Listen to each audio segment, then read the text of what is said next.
يلا نعمل الجلاش الحلو بالكاستر. حلو هيعجبكم قوي. معايا هنا لفه من الجلاش، بجيب ورقه الجلاش وبقسمها بالنص زي ما انتم شايفين.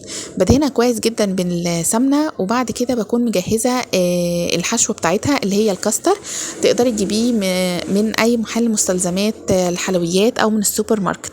معلقتين كبار من كاستر الفانيليا وعليهم كوبايه حليب، بقلبهم على البارد وبعد كده برفعهم على النار. وببتدي بعد كده احشي بيه الجلاش، وممكن تحطي معاه المكسرات اللي انت عايزاها، جوز الهند، زبيب، اي نوع مكسرات انت حباه. وبقفل عليه كويس جدا، وبجيب الصينيه بتاعتي ادهنها من تحت وبرصها. وبعد ما بخلص خالص الجلاش ببتدي ان انا ادهنه من فوق بمعلقه من السمنه. وبكون مجهزه الفرن بتاعي على درجه حراره 180 وادخله فيها. وبكون مجهزه الشربات بتاعي يكون تقيل شويه، واول ما يطلع بسقيه للشربات وبيطلع بالشكل الجميل واخد لون ذهبي حلو قوي. وعايزه اقول لكم طعمه جميل جدا، جربوها وهتعرفوا بنفسكم.